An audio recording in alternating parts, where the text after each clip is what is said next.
오늘도 해피해피 안녕하세요. 행복한 척입니다. 자, 그럼 기분 좋게 오늘 또 행복 찾아 출발해 볼까요? 출발!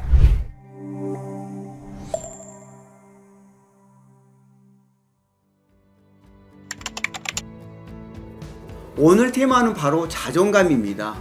최근 들어서 부쩍 자존감과 관련된 얘기를 많이 듣게 되는 것 같아요.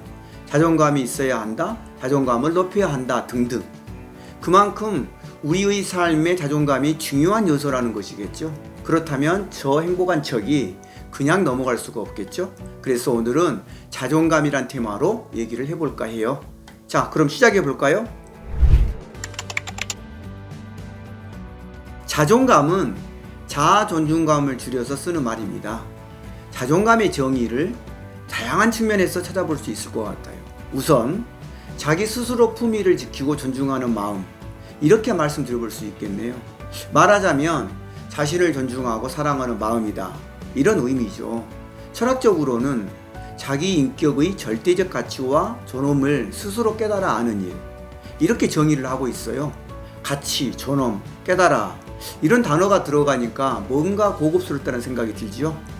마지막으로 좀 복잡하기는 하지만 저는 다음 정의를 가장 좋아합니다.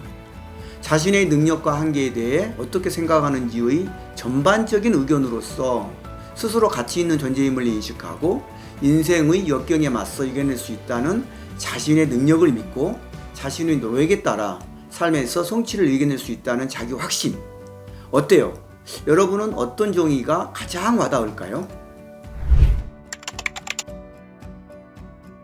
언뜻 보면 자존심과 비슷하다고 할 수 있겠죠.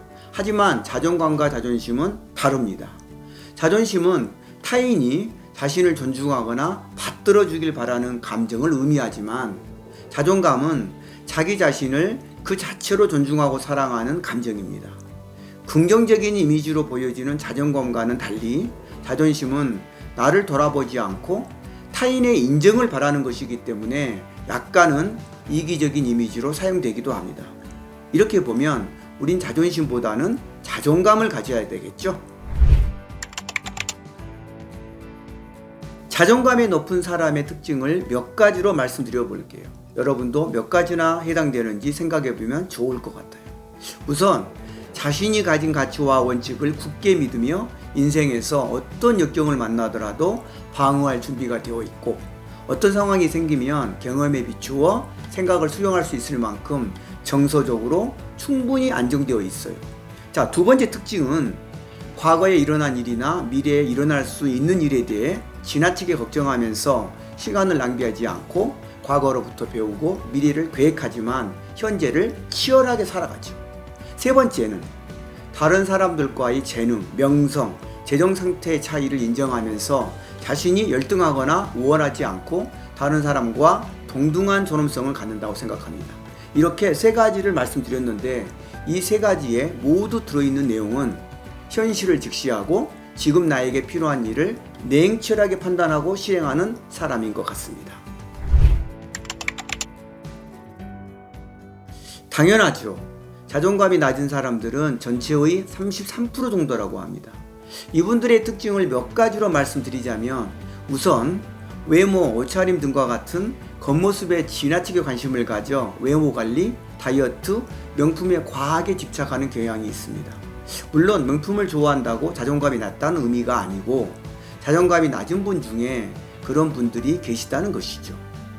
두 번째 특징은 시기 질투가 심한 편입니다. 자신보다 뛰어나거나 행복해 보이는 사람을 보면 열등감, 상대적 박탈감을 심하게 느끼기 때문이죠. 그래서 자신이 비교적 우월하다는 기분을 느끼려고 죄 없는 사람들을 지속적으로 열등하게 대하거나 심하면 폭력을 가하는 경우도 있죠.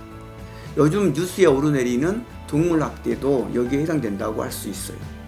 세 번째로는 자기 혐오와 부정적인 말을 자주 사용합니다. 예를 들어 이런 사람들은 나는 잘하는 것이 없다, 나는 자랑스러운 것이 없다, 나는 쓸모가 없다, 나는 실패자다 와 같은 말을 자주 사용하죠. 어때요? 여러분들은 어떤 편인가요?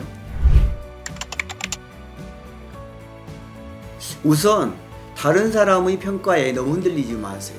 나라는 존재는 다른 사람의 평가로 좋은 사람이 되었다가 또 나쁜 사람이 되었다가 하는 게 아니에요. 그냥 있는 그대로가 바로 나입니다. 있는 그대로의 자신을 수용하고 인정해 주세요. 다음으로는 싫은 소리 듣는 걸 두려워하지 마세요. 주변 사람들이 모두 나를 싫어하고 있다는 느낌을 받을 때가 있죠. 그럴 때에는 이렇게 생각해 보세요. 나도 싫어하는 사람이 있어. 내가 그런 것처럼 다른 사람도 나를 싫어할 수 있는 건 당연한 거야 라고 말이죠. 세 번째는 취미를 하나 가져보세요. 자주 작은 일을 성취하는 습관을 가지게 되면 자존감이 높아진다고 해요. 내가 좋아하고 잘하는 일을 취미로 만들어 보세요. 마지막으로 완벽함은 잠시 내려놓으세요. 자존감은 열등감 때문에 낮아지는 경우가 많죠. 항상 잘해야 한다는 강박에서 벗어나는 곳으로 자존감이 올라갈 수 있습니다. 욕심을 줄이고 남과 비교하는 걸 멈추세요. 자존감을 높이려고 하다 보면 자신에 대해서 부정적인 말을 하지 말아야 한다고 생각할 수 있을 것 같아요. 그런데 이런 것이 지속되면 자신이 잘못을 했을 때도 스스로 반성하지 않는 인간이 되는 것이 아닌가 하는 생각을 하게 되네요. 그러나 반성을 위해서 반드시 자기 존재를 부정적으로 묘사할 필요는 없죠. 예를 들어서 시험 성적이 낮은 아이는 나는 참 멍청하다, 나는 게으르다 라고 하는 것이 아니라 나는 참 훌륭한 아이인데 왜 성적이 낮게 나올까 라고 말하는 게 좋아요. 한 개인 자체가 아니라 특정 사건에 한정해서 비평하는 게 좋습니다. 그러니 높은 자존감을 유지하면서 반성을 하기 위해서는 특정 사건에 한정해서 비판하면서도 해결책을 찾기 위해서 노력하는 것을 추천드립니다. 자존감을 높이고 싶다면 다른 사람의 평가는 그냥 흘려들으세요. 특히 근거 없는 비난은 들을 가치조차 없습니다. 사실 남을 비난하거나 남에게 냉소적인 사람들은 내적으로 열등감이 큰 사람인 경우가 많습니다. 상대가 더 딱한 사람이니 그냥 무시하세요. 그 대신 현재의 나를 그대로 받아들이고 작은 단점이라도 하나씩 고치려고 시도해 보는 게 더 현명합니다. 자, 그럼 자존감을 올려 오늘보다 내일 더 행복해지는 여러분들을 기대할게요. 오늘은 여기까지입니다. 안녕!